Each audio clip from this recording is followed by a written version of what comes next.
Who you are and what you're doing here. My name is J.M. Knutson. I'm from California. I came out to bring some color over here to Mom's Kitchen, out here in Hell's Kitchen. So what brought you out here? Like how did you find out about it? I got one of my friends in New York. They just mentioned this program, and then they reached out to me and said, hey, contact you. And the rest is history, you know what I mean? And here I am, across the country. What attracted you to acting on what they suggested? Well, I wanted to do a mural in New York. So I wanted to bring, most importantly, my message, you are great, to New York. There it is right there. And I think that people are gonna have a big reaction to it. They've been honking all day long over here, but they love it. And just when I made the design, I tried to take the vibe from Mom's Kitchen, which is, they play like Cartoon Network, Adult Swim, like Golden Girls, like fun stuff. So I try to mix my style and twist up some of the characters. Tell me about the characters in the art. So these ones right here are from Dexter. So I'm probably gonna make Dexter a devil because he's in Hell's Kitchen. So I'm probably gonna give him like a little devil hat. This is avocado that moms used in their promotionals and stuff like that. And he's drinking a shake, but it's not done yet. I'm still working on the shake. It's gonna have a bunch of sprinkles. It's gonna have like all kinds of color. So they're pretty much Dexter and Dexter's like co-host or whoever it is, whatever her name is. They're putting "You Are Great" there, kind of like a electrifying way, right? So big color, big message, and I think that's a message that people need to see, right? And I've put this message all in 6 different countries, and no matter where I go, people love the message "You Are Great" because they're not talking to anybody, right? It's not. You don't need anyone's assurance, right? You're great exactly how you are right now. You don't need see, I told you all day long, bro. But yeah, so it's I have a cool twist over here on Adventure Time. I put a burger in his face, a pixelated burger. He's gonna have pixels in his mouth. His little homie. Obviously, he's gonna have the moms right there. But yeah, so what I was saying is that "You Are Great" is such a huge message, right? And it's a message that doesn't need anybody else involved but you, right? So you look at it as "You are great." It doesn't have nothing to do with me. It doesn't have nothing to do with anyone else saying, you're great.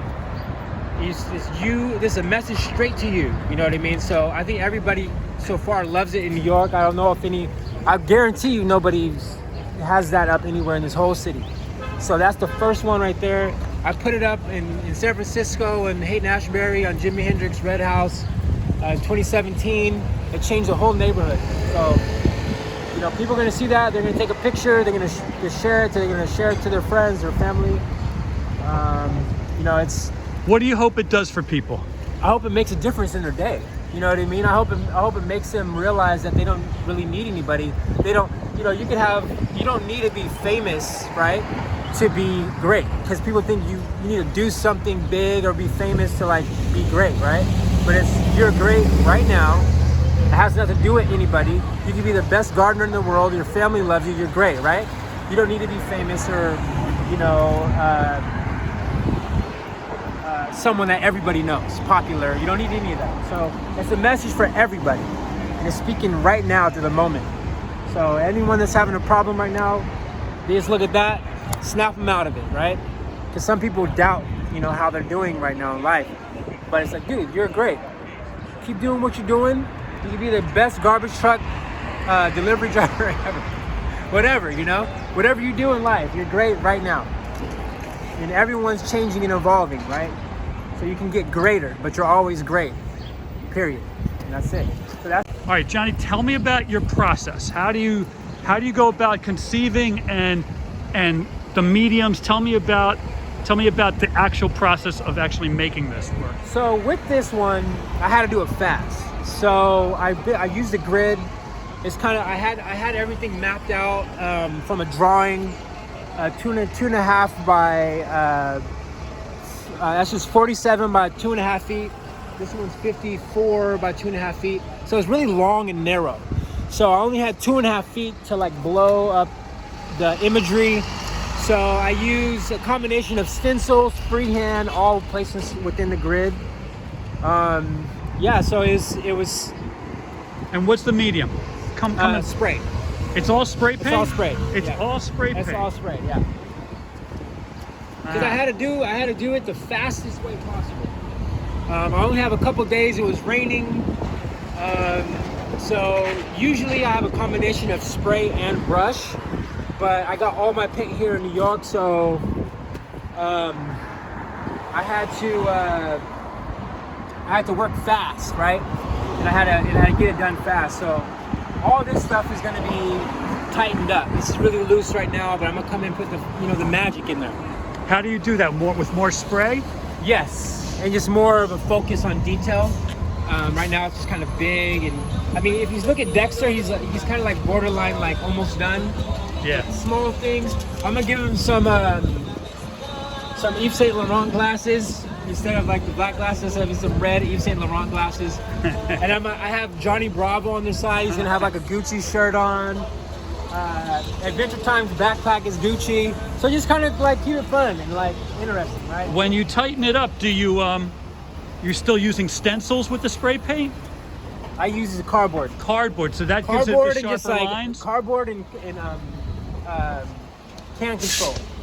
Like controlling the can, it's just years of like using spray so I can control it, kind of even just like a marker. I can make it like really sharp with different tips on the spray. So Tell me, all Montana gold, black, and 94. So I went to Harlem and got probably 30 cans in Harlem, and then I went on 23rd, West 23rd Blick. So I got them all, everything from Blick. how many cans does a board like this take? Well, the thing is that, Hold on.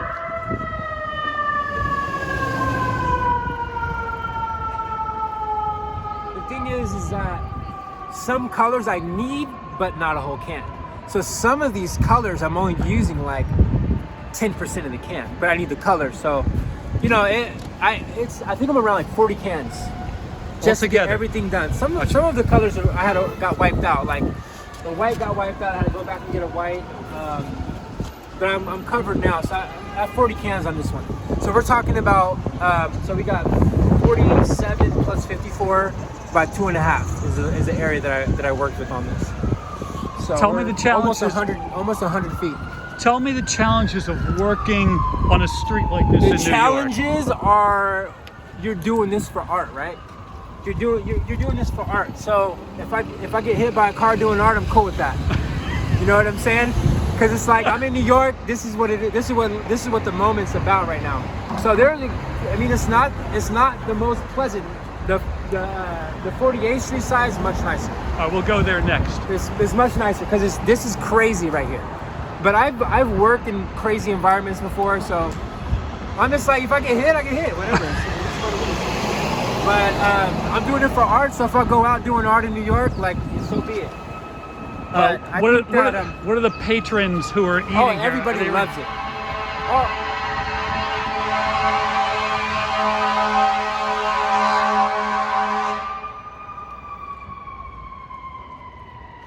Yeah, all the people love it. All the people have been stopping by, like saying good job. All the people that work in Moms love it. The owners love it. The manager loves it. Because it speaks to them, you know what I mean? It's like, this is their style. They play Cartoon Network the whole time. Everyone here that comes there, they enjoy Cartoon Network. You know what I mean? So, you know, I have my own style with the first mock-up, and then they're like, you know, we must have the more moms. I was like, no problem. I already know what it is. So here it is. You know, I have like popular characters that I have with a twist, with my own style. Like they have Diamond Eyes. That's my personal style for a lot of my art. So yeah, and then, you know, this is my signature script. I write this. This is all over the world. It's writing. I have a whole alphabet I developed. You Are Great, and I'm gonna have a Never Give Up one also. Yeah, the other side's gonna be really good too. All right, let's go over there next. Jameson and Coke, they're keeping me, they're keeping me fed. They're keeping me, hydrated. How's the food? So, How's the food? oh my God, the food is great. Man. The food is really good. I've had like 3 dishes, the chicken and waffles. It's the best. And they're keeping you fed? They are keeping me fed. All Good right. time. So tell me how. So stay right over here. Stay right there. All right. Tell me how you work the grid out. So on the grid, I pretty much break it down to inches. So these are foot. So I break it down from an inch into a foot. This is all, each square is a foot. And this is the old style, like Da Vinci, like Michelangelo. They start with a grid to get it precise. I'm not using a projector. A lot of people use that. There's no way I can use a projector. I wouldn't even have a projector out here. So I had to keep it old school. So it took a little bit longer, but I mean, I know how to work with grid. You'd be a fool to freehand it on it. You know what I mean? Like, grid is the way to go. And everything over there was built on a grid. So it's just me looking at the grid, looking at my drawing, and drawing it out, and then building from there, right? So, awesome. So what's going to be here is going to be my signature pattern, which is I call my mosaics. They're triangular mosaics that create optical illusion of like like light, dark. You know what I mean? It's all throughout my art. It's on buildings. It's in my paintings, like everything. So right here is going to be Grimm from Cartoon Network, and then it's going to have Johnny Bravo going like this, and he's going to have a bunch of hearts from Zelda, and then right here I'm going to have Stewie as a devil, and he's going to have one of his eyes going to be a triangle from Pink Floyd that's going to project a rainbow to the end. So that's the closure. So on the geometric pattern, I was either going to put Love Wins, or and then put New York below that, or put Never Give Up. So I'm still trying to figure out when it's more complete, I'll feel like what the right message is. So I think Love Wins is good. Mom's Kitchen, the heart. So I think it'll work out. But yeah, it's gonna be good.